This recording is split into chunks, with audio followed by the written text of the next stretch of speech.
Hello friends, बरायबाय Bodo Job Info official YouTube channel आसा खालामो गासैबो मोजां दङ।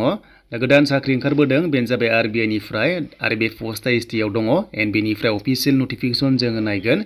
गासै पोस्टआ अल इन्डिया 450 बेनि गेजेराव आसाम स्टेटआवबो नोंथांमोना भेकेन्सि मोनदों आरो बे एग्जामा नोंथांमोना अनलाइन एग्जाम होनांगोन RBI नि आन्डाराव आरो थाबनो नोंथांमोननि एग्जाम जागोन।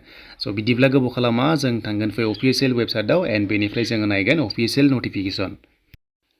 दायो जों फैबाय अनलाइन एप्लाइ लिंकआव एन्ड बेयाव फैनाय लोगो लोगो जायफ्रा गोदान नोंथांमोना रेजिस्टार खालामनांगोन आरो मबाइलाव खालामबा लेन्डस्केप मड खालामनांगोन अब्लासो नोंथांमोना अनलाइनखौ खालामनो हागोन। एन्ड बिनि लास्ट डेटआ जोंहा अक्ट'बर 4 सिम थागोन। देन बेनिफ्राय नोंथांमोना जाहाथे बे डिटेल्सखौ नायलांबाय थायो एन्ड बेनिफ्राय एग्जाम फिसआ बेसेबां दङ जों बेखौबो लास्ट प्रसेसआव नायगोन अफिशियेल नटिफिकेशननि गेजेरजों। दा गोबाव खालामा आं डाइरेक्ट नोंथांमोना अफिशियेल नटिफिकेशन दिन्थिसै एन्ड बेनिफ्राय जायफ्रा एलिजिबल जाबाय नोंथांमोना थाबैनो अनलाइन एप्लाइखौ खालामदो दायो सोलिगासिनो दङ। दा बे जाबाय जोंहा अफिशियेल नटिफिकेशन 450 भेकेन्सि आरो बे पोस्टनि नेमा जाबाय एसिस्टेन्ट। नोंथांमोना RBI नि आन्डाराव एसिस्टेन्ट पोस्टआव एप्लाइ खालामनो हासिगोन आरो लिंकआ दङ डिसक्रिप्शनाव। डाइरेक्ट नोंथांमोना फैनो हागोन आरो लोगोसे अनलाइन खालामनो हागोन।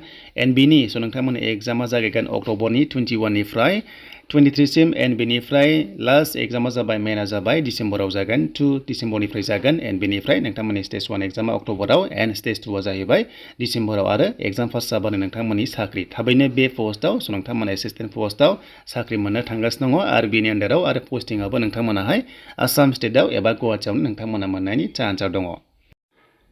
दानि आसामाव बेसेबां भेकेन्सि दङ बेनो जाबाय गुवाहाटीआव नोंथांमोना नायनांगोन। दा जोंनि ST हिसाबै गुवाहाटीआव 08 भेकेन्सि दङ एबा 8 जन दङ भेकेन्सिया आरो लोगोसे गासै आसाम स्टेट होनोबा 26 भेकेन्सि दङ। नोंथांमोना ST खथायाव बेयाव इलिजिबल जागोन। बेखायनो नोंथांमोना बे ST पोस्टआव जाहाथे जायफ्रा इन्टारेस्ट दङ नोंथांमोना बेयाव बाहागो लानो हागोन आरो बेनो जाबाय RBI नि आन्डाराव नोंथांमोना साख्रि मोननो थांगोन।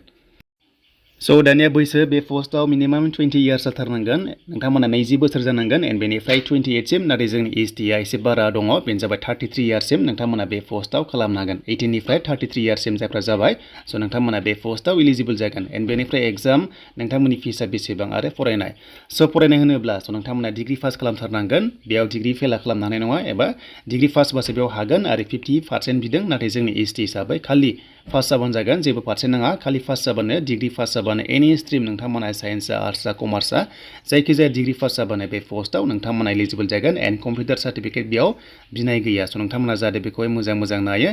एन्ड बेनिफ्राय नोंथांमोननि एग्जामा मोननै जायो स्टेज 1 एन्ड 2। स्टेज 1 आव नोंथांमोना 100 मार्क्सनि एग्जाम जागोन। टाइमिं दंखायो 60 मिनिट्स आरो सिलेबास वाइसआवहाय टाइमिं थायो बेंकना डाइरेक्ट अट'मेटिक नोंथांमोना अफ जानायखौ नुनो मोनगोन एबा बारनायखौ नुनो मोनगोन नेक्स्ट फेजआव। एन्ड बेनिफ्राय मेन एग्जामाव 200 नि एग्जाम दङ 135 मिनिट्स एन्ड बेयावबो नोंथांमोननि सिलेबास वाइसआवहाय मार्क्स थागोन कुइसन थागोन एन्ड बेयाव पास जाबाथाय नोंथांमोनखौ आरोबाव अफिसियेल लेंगुवेज टेस्ट खालामगोन आरो बेयाव पास जानाय लोगो लोगो नोंथांमोननि साख्रि। दा लोगोफोर बे एग्जामाव नेगेटिभ मार्किंबो दङ 1/4 दङ आरो बे एग्जामा अनलि इंलिश आरो हिन्दीजों जागोन। बेखायनो RBI नि आन्डाराव जायफ्रा इन्टारेस्टेड मोनो एसिस्टेन्ट पोस्टआव नोंथांमोना अनलाइन खालामदो सोलिगासिनो दङ। बेनोसैमोन नोंथांमोननि माखासे डिटेल्स एन्ड एग्जाम फिस होनोबा जों बेखौ दानिया नायनोसै। एन्ड बेनिफ्राय स्केल फिखौ नायोबा बेयाव दङ नोंथांमोना बेखौहाय स्क्रिनशट खालामना लाबानो जाबाय। एन्ड बेनिफ्राय जोङो दायो एग्जाम फिसखौ नायनोसै एन्ड बेनिफ्राय जाय नोंथांमोना बड' जब इनफो इउटुब चेनेलाव गोदान साबसक्राइब खालामबानो जाबाय। एग्जाम सेन्टारा गुवाहाटीआवनो दंखायो गुवाहाटीआवनो जागोन आरो पस्टिंआबो नोंथांमोना आसाम स्टेटआव जागोन। दा एग्जाम फिस होनोबा SC ST नोंथांमोना जागोन 50 नोंथांमोना मोनदों प्लास 18% GST बेनिफ्राय लाबावनाय जागोन। अके बेनोमोन नोंथांमोननि डिटेल्स।